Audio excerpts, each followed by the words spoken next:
I'm that girl who's pretty pleased, and pretty happy and super high vibrational, and I'm loving it. And it has taken me quite some time to get to this journey, get through this journey, and to be here now. And it has been fascinating, and I love being able to reflect back on all that I have been able to accomplish with having these quantum sessions, either BQH or BQH or QHHT sessions, which have been able to allow myself to get so deeply relaxed, that I'm able to channel my subconscious, right? Mr. SC. As we know, he's an Arcturian living his best Arcturian life, right? And he's quite cool with me, having jokes with him about him being on the hotline, waiting for us to call him again so we can ask really fantastic 3D questions for him to mansplain the shit out of his perspective of what's going on, to reassure us 100 times all is well. There is nothing to worry about. Keep on going. Do your inner work, face your fears, empower yourselves, love others. You know, he's been saying that a lot. And you know what? It's actually really good.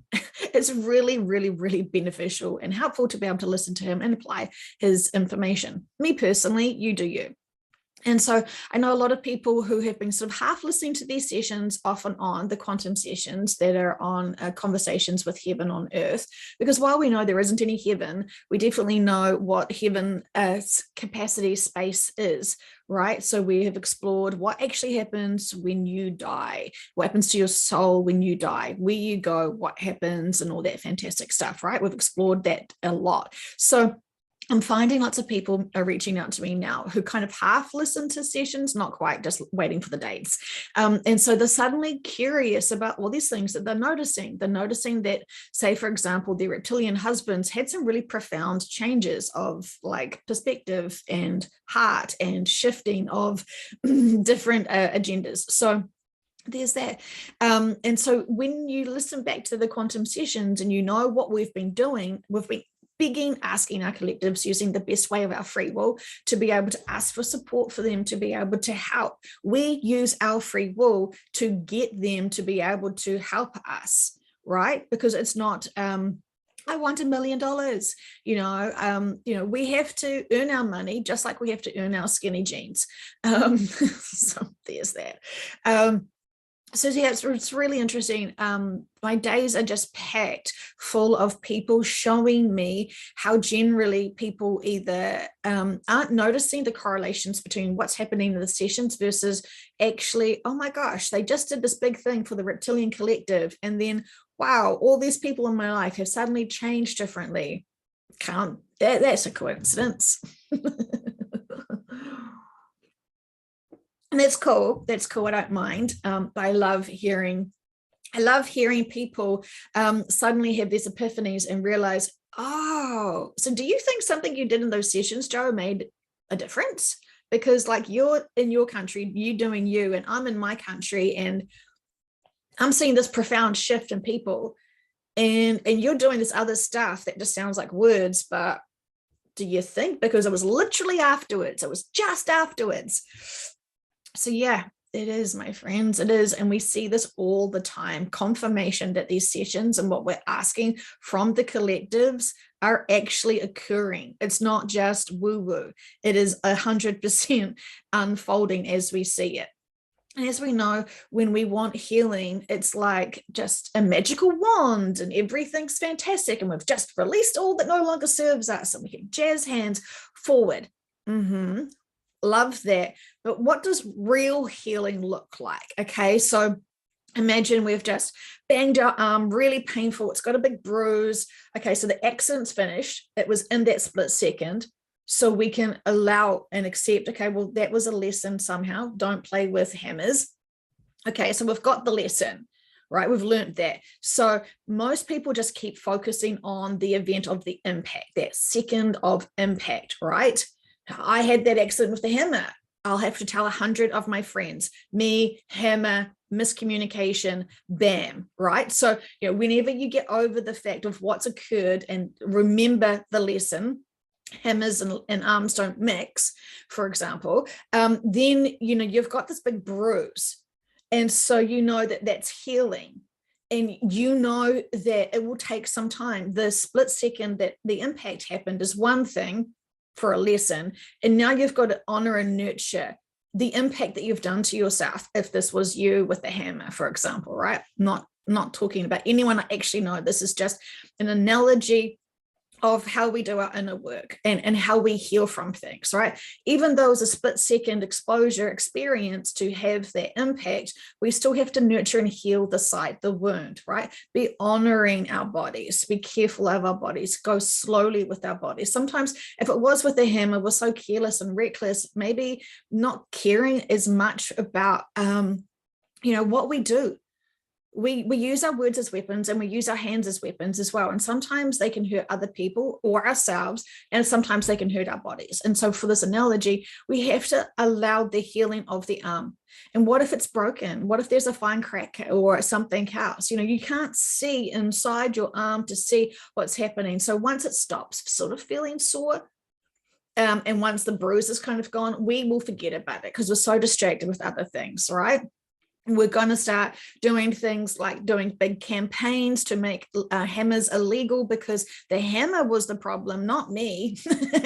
We've all seen people, react to certain things like that. So when we're nurturing ourselves through the healing, as soon as we've released what no longer serves us, right? For that analogy, the hammer no longer served us for our arm.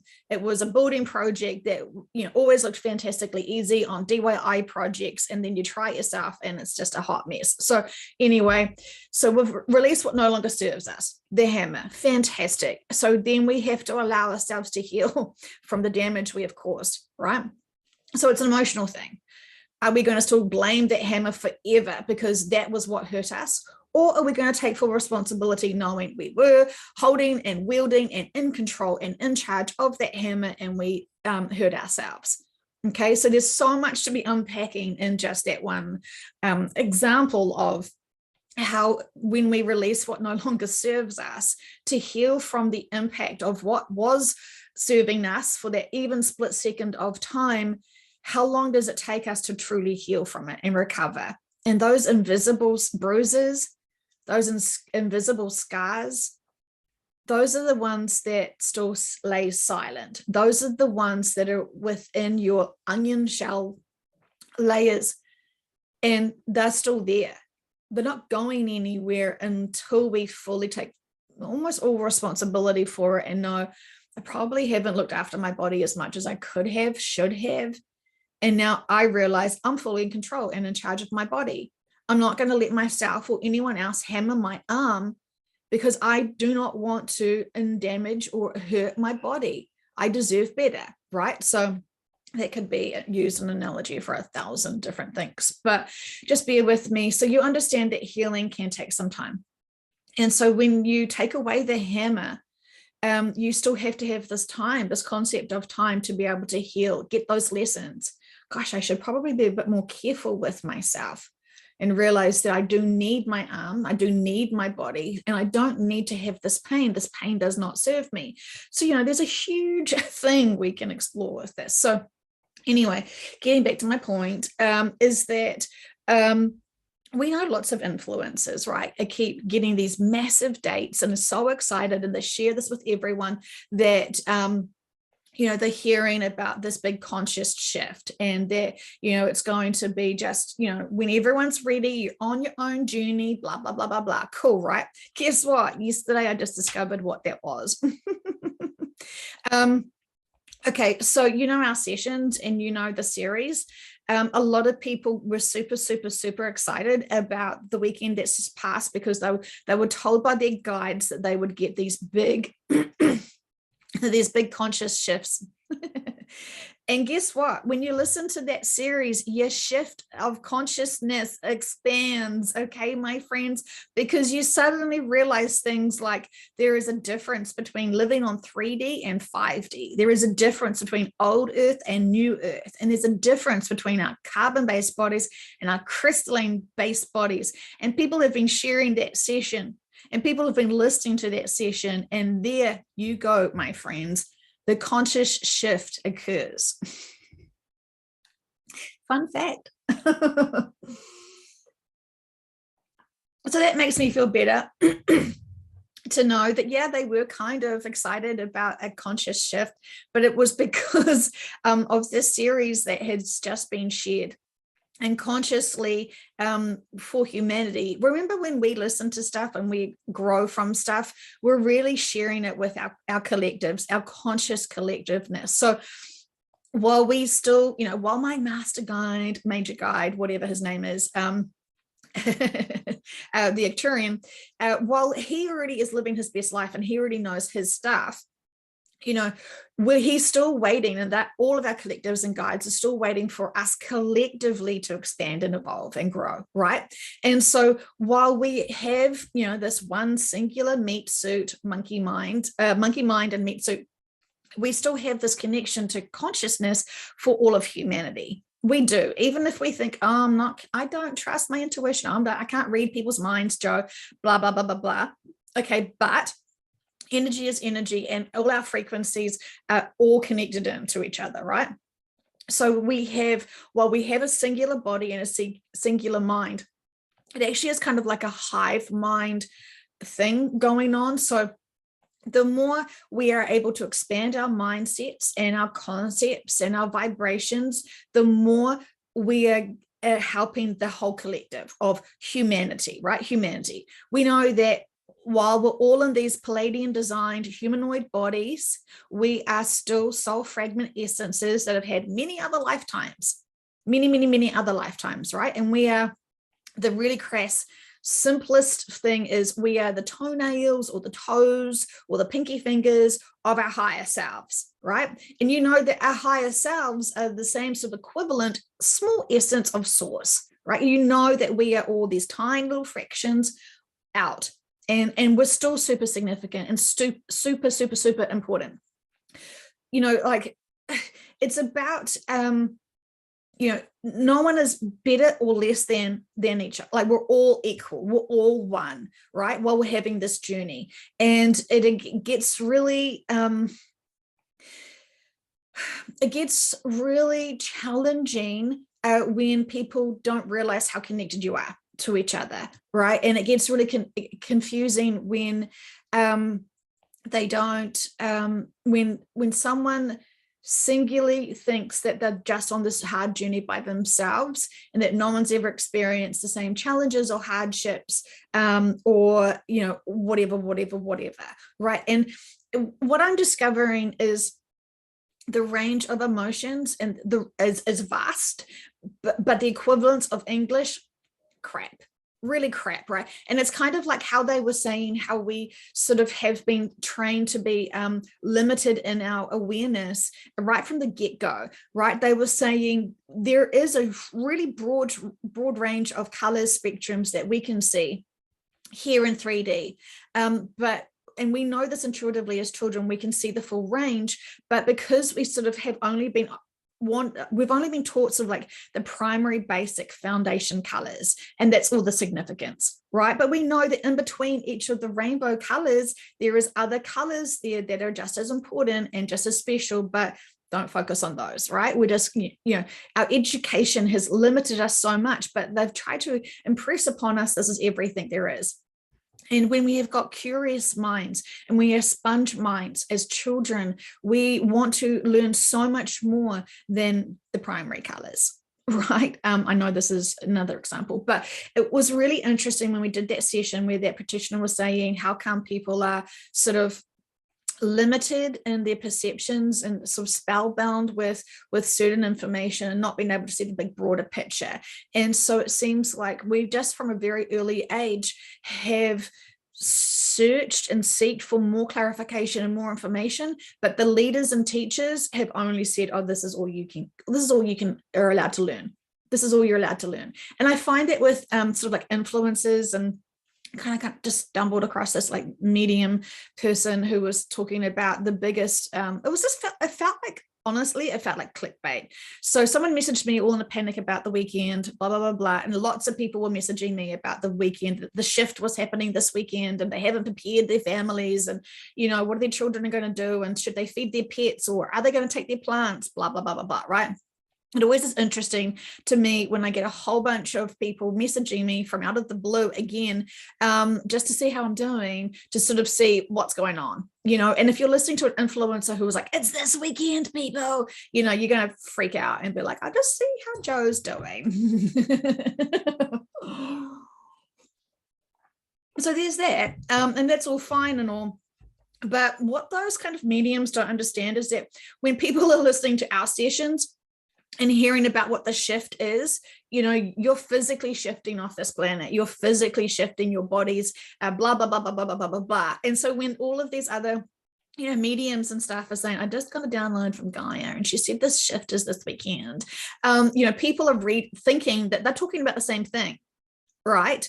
And, if you're just sort of like half listening to certain stuff and you think, oh shit, the shift's this weekend, well, you would have thought Joe would have said something about it.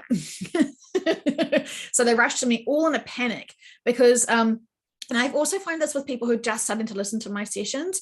So they think that all the other people are talking about this shift being the same, very, very, very, a significant shift, not just a shift of consciousness or awareness or something. So, I guess we have to accept that not everyone is ready to hear the session, for example, the series, for example, which is very clear, very obvious what's happening, what's coming. And, you've heard it from 10 different people. So how many times do you have to hear this sort of stuff? Before you will start being able to be motivated to have your own sessions, but also to just be aware that, the big things are coming and all is well. There is nothing to be afraid of, apart from, I guess, if you are really intuitive and you know that something big is coming and you want to understand it more, and you only got the information from the small amount of information that an influencer thinks you can handle or should handle or can only handle because of their own fears and whatnot, yes, you're going to be feeling this internal turmoil because something bigger is happening and you can't find the information about it.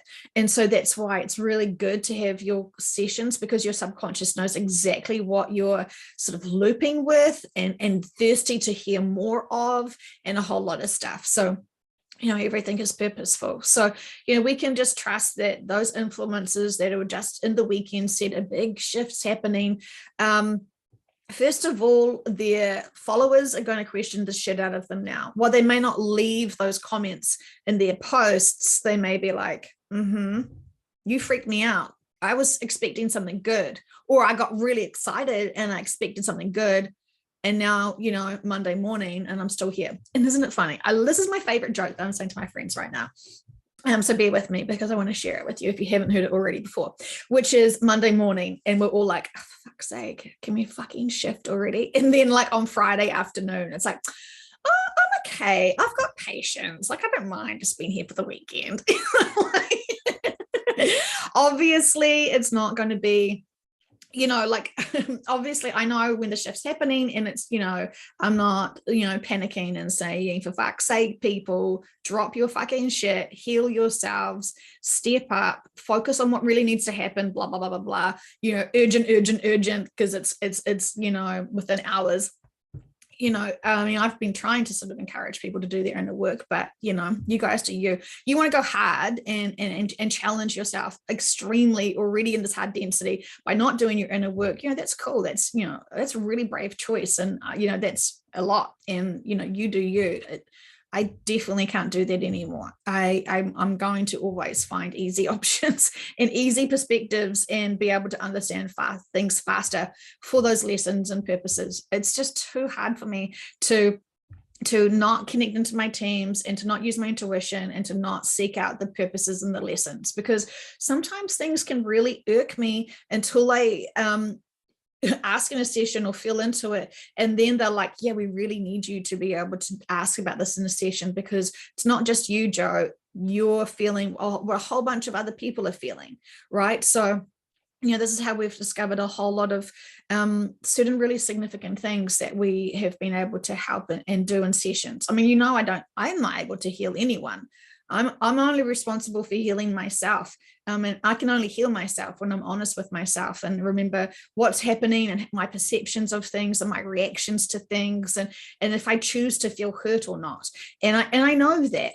And so, you know, it's about knowing my responsibilities, but also knowing that when we have got such a beautiful connection to our collectives through these sessions, regardless of what client I'm using, they're listening, they're honoring us. And so I really want to focus on the most appropriate things to ask for them. And I want to use my free will really wisely. And I've really developed a beautiful relationship with Gaia and with our collectives and with my subconscious and a whole lot of other beings who are here to help humanity this really important time. And, you know, it is so beautiful that I've had this really interesting experience where someone I've done session with, you know, she did exit, and, you know, now she can see things from this bigger perspective of where she's at. And she's so, she is such a delight. And she really wanted me to just have confirmation, which I think so cute, you know, but, you know, she could really see it because she was one of those people that would listen to influencers, and she felt like it was so confusing for her because she just wanted that bigger truth. And so now she's been pushing me to really hold some of those influencers accountable, and she really wants everyone else to do the same thing. It's all fine to share primary colors with people, but when you know that either you're not getting those primary colors because you've discovered them yourself and you've learned that through a session, you've heard it through someone else's session, and you're mansplaining and twisting those primary colors and creating new colors for your leisure, for your ego, for your own pretending that you're in advance, whatever, it kind of muddies the water, and you're not servicing and you're not supporting truly your followers at all. And so she's really wanting, just like I am and just like the collectives, really wanting these influencers to really do their inner work and to really humble themselves and stop being clickbait videos and actually start empowering people to do their inner work and be able to be balanced and neutral with whatever comes. Because we know we're hearing and this is unfortunate, right? Like, we wish that this was different, but we've got to be mature about it. We know we're hearing about lots of disasters, right? When the old earth experience is occurring, lots of disasters have taken place. Heartbreaking, right? But super purposeful. We understand the lessons. We understand this is beyond us. We've asked so many times in sessions, undo. We don't like that. Thank you. That sounds fucking scary. How dare you do this to me? You know, we've done it. You've heard it all in sessions. You've heard me begging. You've heard me crying. You've heard me really confused. And you've heard me really scared through this journey as I'm trying to understand what the heck is the significance and the importance of all the stuff that they keep telling us is to come. So we know it's nothing to really be afraid of. And you know, when you've got to that maturity, spiritual maturity, when you're in balance and you accept everything is purposeful, everything's lessons and experiences for those people. Now, do we want to cry for those people who have exited?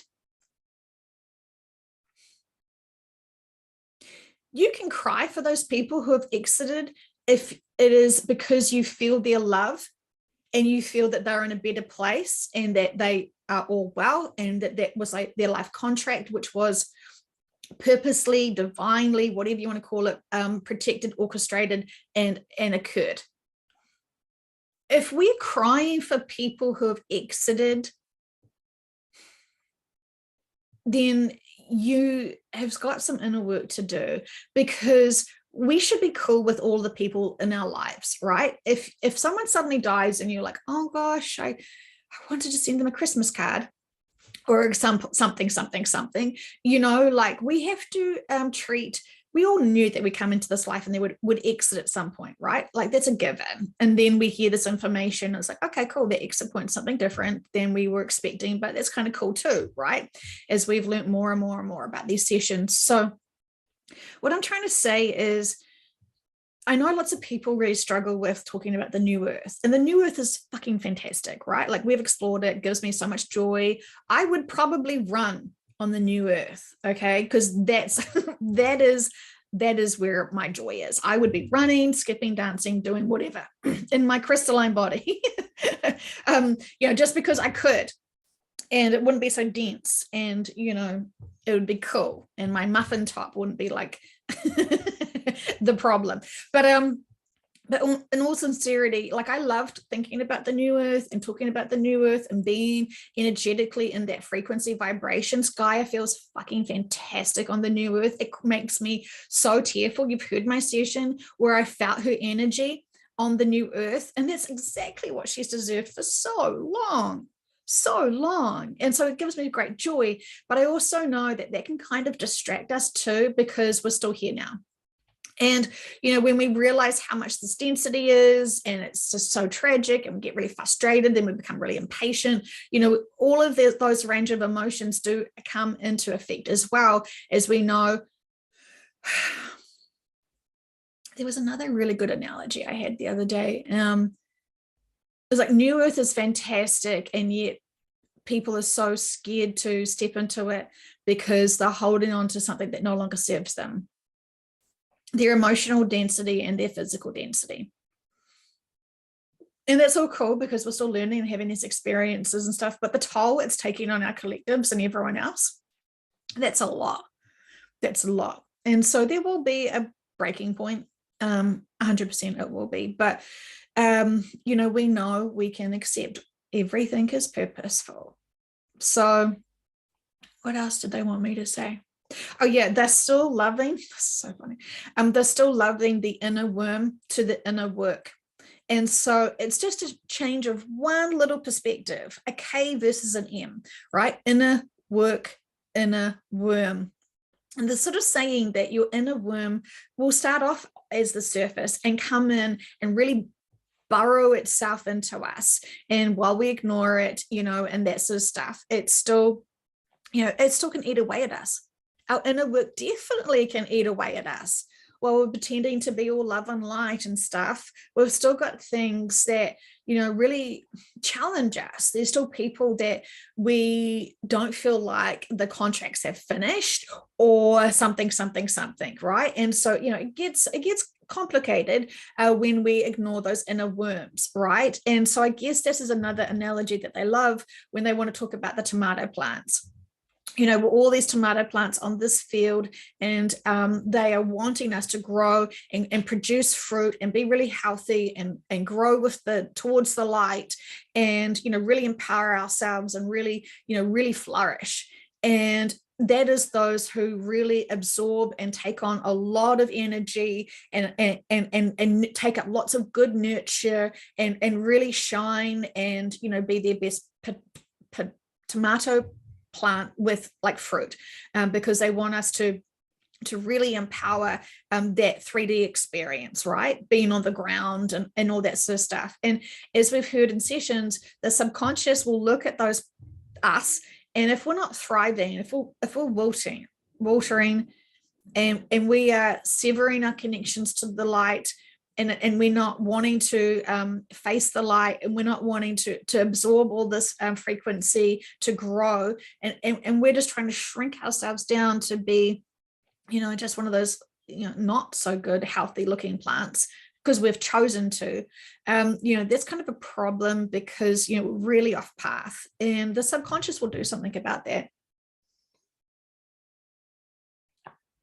Because while we have free will and all, we actually are here to be of service and of purpose. And if we're not expanding ourselves the way that we're supposed to be, with all of the support and love that we're getting, and everything is purposeful, everything super significant. Anything that comes across your life is not an accident. It's never been an accident. So are we starting to take notice of what's coming around us and what we're noticing?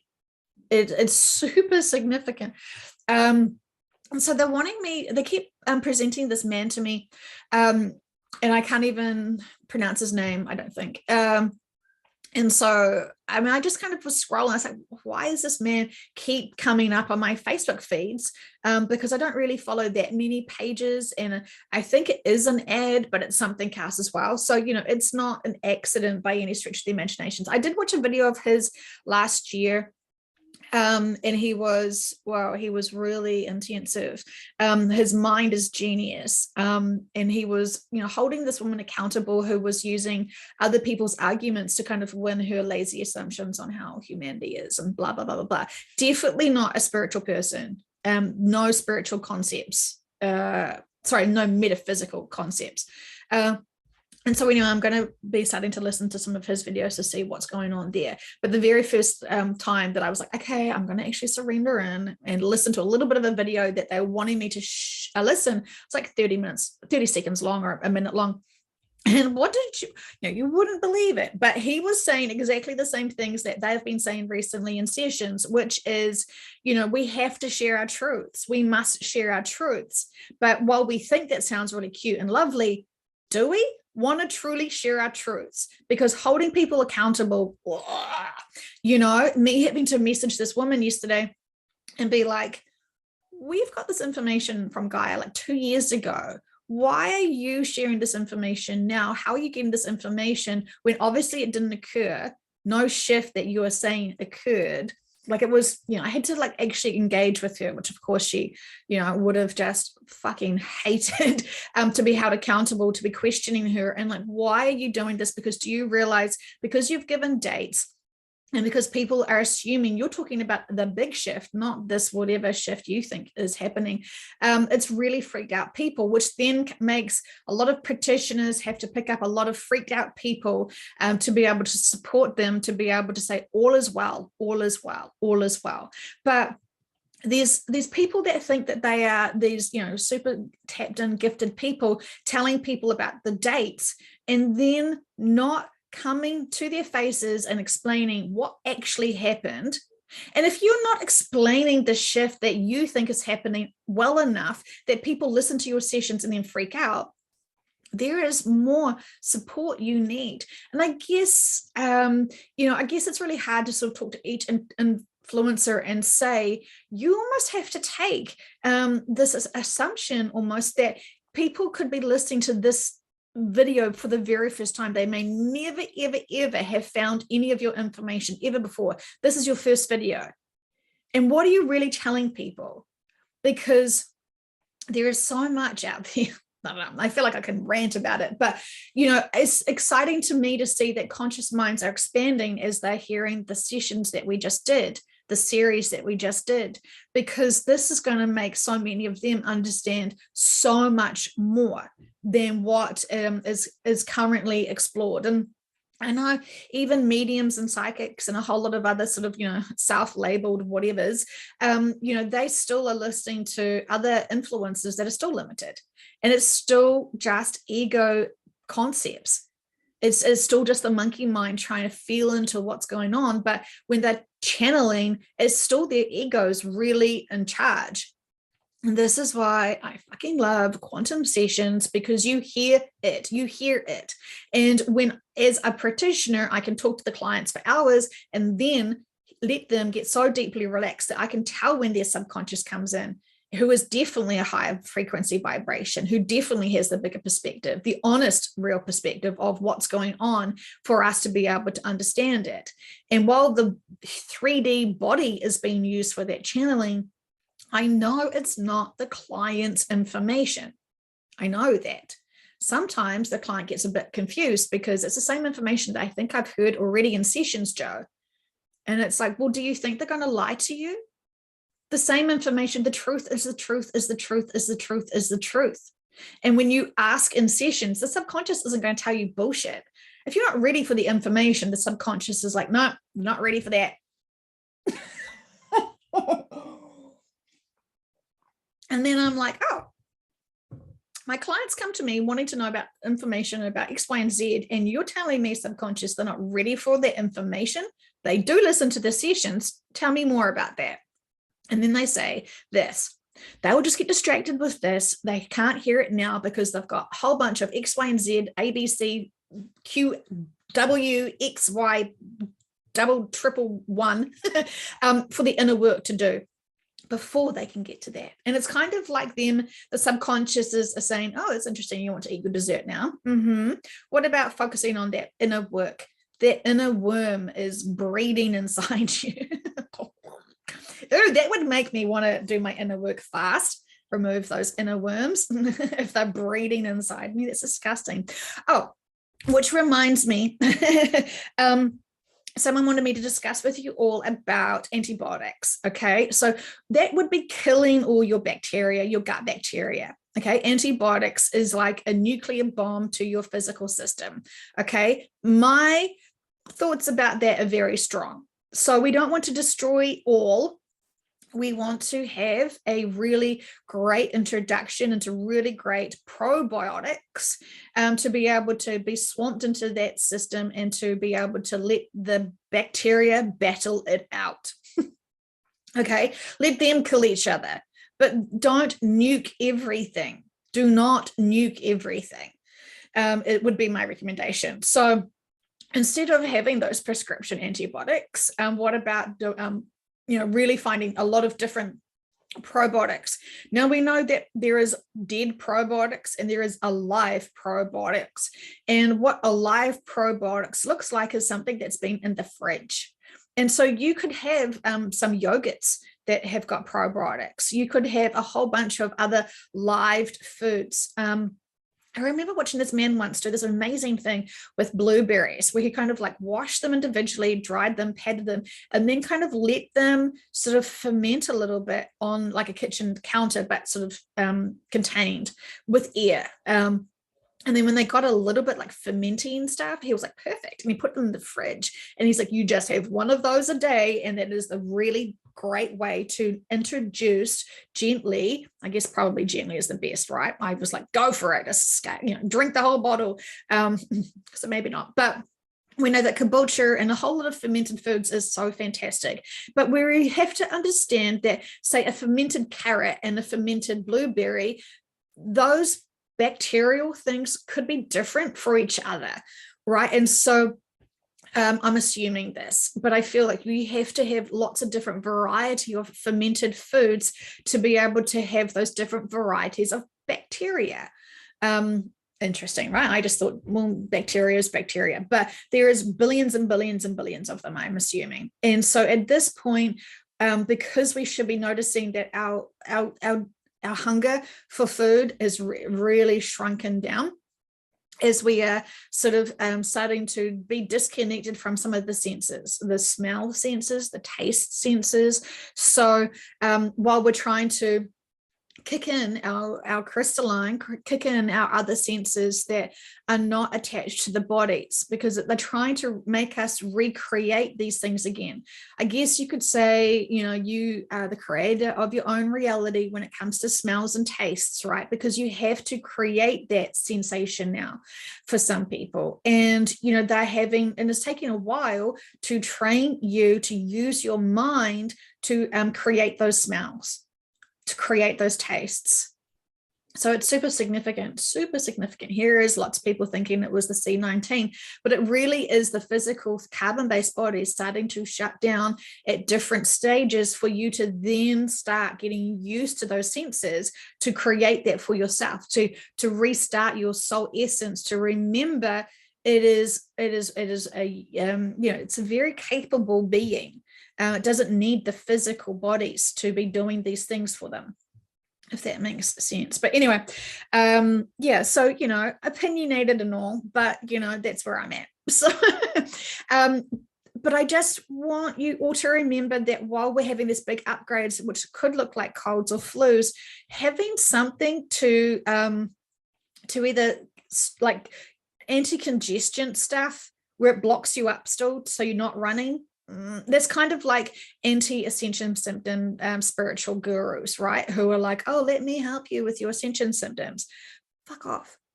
I'm purging my healing. You can't help that bruise. You can't help me with that hammer. I had to do it all to heal, to learn, to grow from. And so, well, that may sound like tough love to just, work through it yourselves. Drinking water is, a profound thing. It is really, really, really going to help you high vibrationally to really release that density, because you're all purging lots of density and it just looks like physical symptoms at the moment, right? So super purposeful. So just enjoy those upgrades. Take those time to, milk the sympathy if you need to, for those people who are still afraid of the C19, to be able to give you that rest, to let you just rest. If you're like most people I know, you've had very interesting sleep cycles recently. It's not an accident. There is so much happening on this planet, and it's more than just a state of mind. Anyway, I think I've covered everything for today. So go back and listen to those sessions and be noticing the times, and then noticing your friends and family around you, and see if you can identify with any behavioral changes, any new bigger perspectives. While you're listening to these sessions and while you're doing your inner work, you're also creating high frequency around you. And so it would be naturally obvious for you to be uplifting everyone around you, even if you're just sitting there living your best couch potato life. You are literally still bringing in lots of frequency vibrations when you do your inner work. So that's fantastic for, say Pleiadians and other really empowering souls. But remember, if you've got a soul essence that's a reptilian starseed or a draconian starseed, for example, they do not like that high frequency. Hate it, actually, find it really repugnant, and they don't like it because it's pushing them too much. And so I guess it's that what they're trying to say to me now, it's the difference between us being the frog in the water that slowly acclimatizes up to boiling point. We could say that it's like, raising our frequency vibrations, whereas they would be like throwing them directly into the boiling water. They would, have a massive reaction to it. They wouldn't want it, right? And so that is why a lot of people are separating those reptilian starseeds and then the other, like Pleiadian starseeds. I mean, the people that you're around, chances are mostly you're going into the same sort of directions. Most of the time I've heard that people will, like families will shift together, to go together, to be on the new earth for some various amount of time and concept of time, to be able to do your other things. But remember, you will actually become aware as well of all of your other lifetime husbands. Isn't it fun to find out how much you've got around? Love that joke. Sorry. But when we remember all our experiences, all our lifetime experiences here on earth, we will remember how much we've loved so many people. We've got so much soul family. And that is one of the biggest things that has been a takeaway for me when I was on this journey, is the biggest first thing that I would experience when I went to the new earth was seeing my soul family and remembering a whole bunch of my soul family that I'm completely logically forgotten about here on earth. And, I could feel them so much when I went there. And it is so profound to be connected in with them, because while we're all individually, some of them are on this planet, and we can sort of feel and sense each other, which is really significant. And, this is again how we are so connected in that consciousness of humanity. And so regardless of what your soul essence collective is, we're all still providing input into the humanity conscious collective. And that also would include, because we are all humanity, some of the reptilians and all of those collectives. We know we've done some fantastic work in healing for the reptilians. We have no problems with them. We have no beef with them. We respect their life contracts. We respect all life contracts because we know it's significant. We know it's purposeful. And we also know that we are protected if anyone tries to use their free will to harm and impact us. We've covered that in sessions. And so I started off the day with a real luxury, and I just want to share that with you. That 15-minute channeling where they did that white light. so deep. Every time I hear it, I have this really profound experience, and I just go deeper and deeper and deeper in. And it really is amazing. Really, really, really is amazing. And I can fully feel not only my collective of the Arcturians, but I can also feel source. And it is a really powerful internal spiral of energy that comes through, and it's very deep, very deep. And I think, oh God, 15 minutes. Who's got fucking 15 minutes to listen to this? That's what I thought, right? But I again got intuitively prompted to listen to it. And I woke up and I was like, opened my eyes and I was like, oh, that felt like 3 minutes, and that did not work. And actually what pulled me out was the next video that rolled on that was like quite weird sounding. Actually, the sound was the sound of destruction. Interesting, right?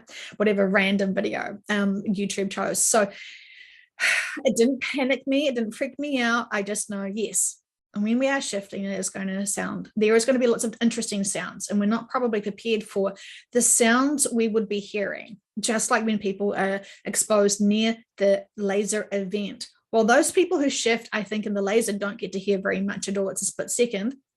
Those surrounding areas, because they've got that sound reverberation that goes through, they will be hearing it. And we've heard that this is the event that turns the atmosphere into a speaker, right? So lots of people are going to hear that sound.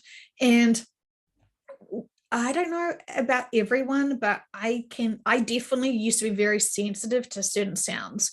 And that sound is going to be a heart stopper. Not the right word, but it's going to be physically, emotionally sickening to hear. And it's going to shock us. And yeah, there's just so much to be said about it. But again, if you cry, it's going to be okay.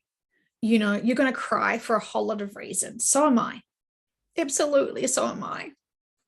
Because it's not nice. Because I'm not crying for those people who have exited. I'm crying for those people who now are in massive amounts of fear, traumatized, chaotic, terrified, actually. You know, and that's it just feels like it's so unnecessary, but I also know it's purposeful. But I would do anything to save them from that experience. But that's such an arsehole thing to say, because that is what the higher dimensional beings have got to the point where they know this has to occur for really significant events. So, you know, I'm always flipping between, I am in balance with it and I'm accepting it, but I have a feeling at the time when I hear about it and it all kind of unfolds, I'm going to be going through that range of emotions 100%. And, you know, I want to get to as much balance and neutral as possible to then be able to support people who are terrified about, you know, and traumatized about death. And the best thing we can do when we talk to someone who's terrified about death is ask them, what do you think happens when you die? If they say nothing, it's the end, then let's make sure every day is the most empowering day for us. Never waste a minute. If this is your only one lifetime here ever, what are you doing to master it and make the best out of it? Because we are responsible for every day. We're responsible for all our choices and behaviors and reactions and what we want to do to empower ourselves, to be able to be of service, to empower others.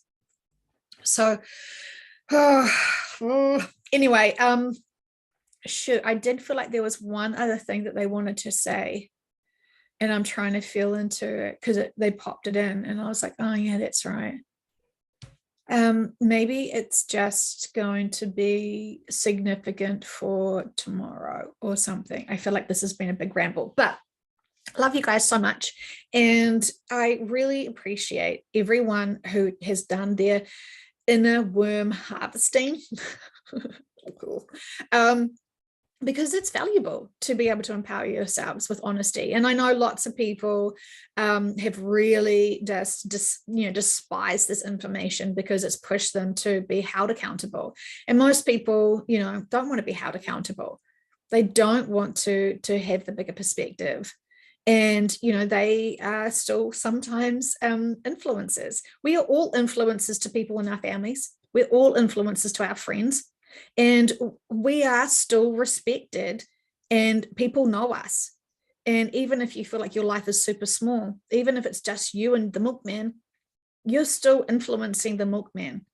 So are we going to be grumbling about the cost of milk and crying over spilt milk? Or are we going to ask him how his day is going? See what he needs, see how he's feeling about the state of the world, and be able to say to him, I feel like really good things are going to come out of this. And we know that New Earth is fucking fantastic, and it definitely is a good thing. But we don't have to tell him that. But our positivity and our reassurance that all is well, if we feel that and we emulate that and we sparkle and shine through with our big smiles and our truth, then how could that be wrong? Anyway, my friends, love you so much. Hey, just for thoughts. Why don't you check out interns for QHHT? They're free.